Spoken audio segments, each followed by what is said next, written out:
ఈరోజు నిజమైన అంబేద్కర్ గారి వారసుడిగా జగన్మోహన్ రెడ్డి గారు అంబేద్కర్ గారు కోరుకున్న సమాజాన్ని నిర్మించే కార్యక్రమం ఈ 5 ఏళ్లు సక్సెస్ఫుల్ గా చేశారనేది మీ అందరూ చూశారు. ఆయన ప్రతి మీటింగ్ లో చెప్పడమే కాదు, తన ప్రతి సంక్షేమంతో కూడా చూపించడం జరిగింది.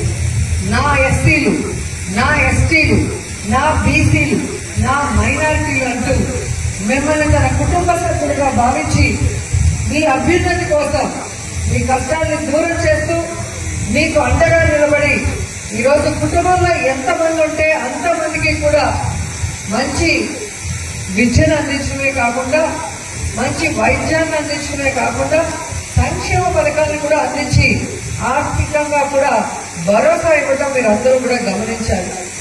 ఈ రాష్ట్రంలో ఎంతో మంది ముఖ్యమంత్రులు పనిచేశారు. అందరికన్నా చిన్నవాడు వయసులో అయినా కూడా పెద్ద మనసుతో ఈరోజు ఎంతో గొప్ప ఆలోచనలతో బడుగు బలహీన వర్గాలందరికీ కూడా ఈరోజు ఒక అన్నలాగా, ఒక తమ్ముళ్లాగా, ఒక కొడుకులాగా, ఒక మనవడిలాగా ఆయన అందరి గుండెల్లో నిలిచిపోయాడు అంటే అందుకు కారణం ఆయన మంచి మనసు.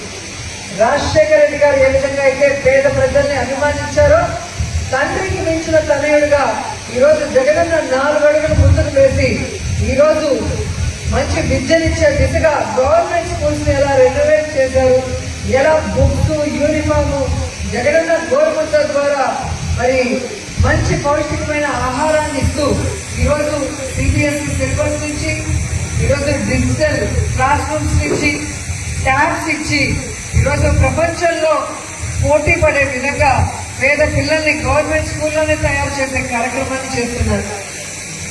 ఏ రాష్ట్రంలో జరిగినటువంటి విధంగా కార్పొరేట్ స్కూల్స్ కి పోటీ ఇచ్చి లాస్ట్ ఇయర్ మీరు చూస్తే గవర్నమెంట్ స్కూల్సే ఫస్ట్ ర్యాంకులు సాధించారు అంటే అది జగనన్న ఆశీర్వాదం అని నేను గర్వంగా చెప్పగలను. ఎందుకంటే పిల్లల కోసం జగనన్న తీసుకొచ్చిన ప్రతిదీ కూడా పిల్లలు ఈరోజు రిటర్న్ గిఫ్ట్ గా తమ మేనమామైన జగనన్నకి మార్కు రూపంలో, ర్యాంకు రూపంలో ఇవ్వడం అనేది మనం గమనించాలి. ఎందుకంటే సంక్షేమ పథకాలు ఇస్తే ఆ రోజుకి మనకి కడుపు నిండుతుంది. కానీ చక్కని చదువుని, చక్కటి ఆరోగ్యాన్ని ఇస్తే ఆ కుటుంబం ఆరోగ్యంగా ఉంటూ మంచి స్థాయిలో ఎదిగేదానికి అవకాశం ఉంటుంది. బాగా చదువుకున్న పిల్లలు మీరు చూస్తున్నారు, చక్కటి ఉద్యోగాలు చేస్తూ ఈరోజు వాళ్ళు సొసైటీలో ఒక గౌరవాన్ని పొందడమే కాకుండా ఆర్థికంగా నిలబెట్టుకునే విధంగా ఆనాడు రాజశేఖర రెడ్డి గారు, ఈనాడు జగనన్న సపోర్టివ్ గా ఉండడం మీరు అందరూ కూడా గమనించారు. ప్రజలకి మంచి చేస్తున్నాడన్న ఒక్క కారణంతో ఈరోజు జగనన్న మీద ప్రతిపక్షాలు ఎలా కక్ష సాధింపు చేస్తున్నాయో మీ అందరూ చూస్తున్నారు.